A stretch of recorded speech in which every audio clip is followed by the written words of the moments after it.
Today we will discuss about the recursive enumerable language or type 0 language. Before going to the discussion, first we have to know that RE language or type 0 language generated from the type 0 grammar. So this type 0 language is generated from the type 0 grammar, right? And RE language can be, so RE is a language that can be accepted by or recognized by which machine? That is Turing machines. So RE language is accepted, or type 0 language is accepted by these Turing machines, which means it will enter the final state for the string of the language and may or may not enter in the rejected state for the string which are not part of the language.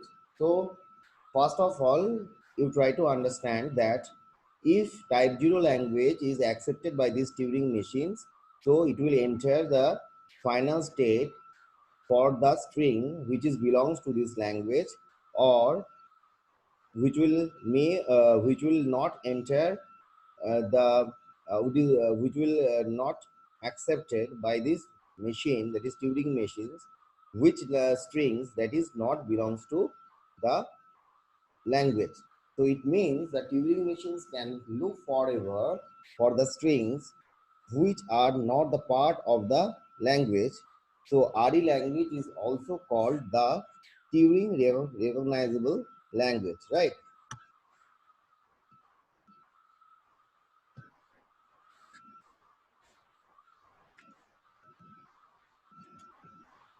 Now, what is recursive language? A recursive language, that is a subset of the RE language, can be decided by the Turing machines, which means it will enter into the final state for the string of the language or rejecting state for the string which is not part of the language. So recursive language is also be a subset of RE language, is a subset of RE language, can be decided. In the next slide, we have to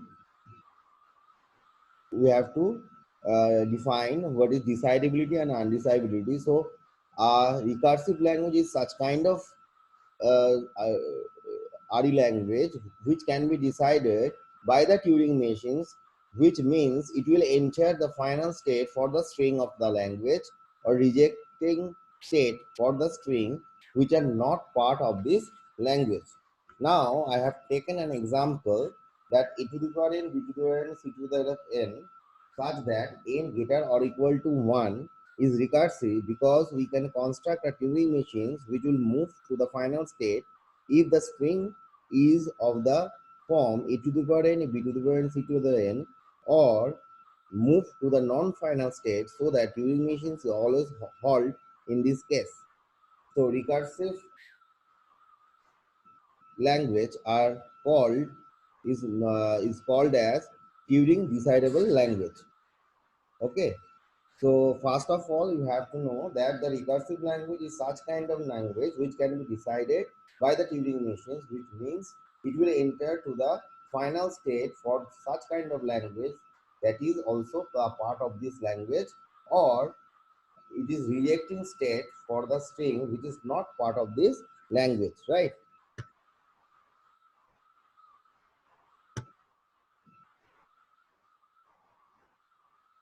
Now we conclude that Turing machines of an input W, either it is halt or accepts, or halt or rejects, or never halt. The language of a Turing machine's M is denoted as the language accepted by M is the set of all string W on which the machine M accepts. A language A is recursively enumerable or Turing recognizable language if and only if there is a Turing machine's aim such that the language accepted by Turing machines is equal to the language. Now we have to discuss about the closure properties of recursive language. So here the L1 and L2 are two recursive languages. So their union L1 or union L2 will also be a recursive language, because if the Turing machine holds for L1 and holds for L2, so it will also hold for L1 union L2, right?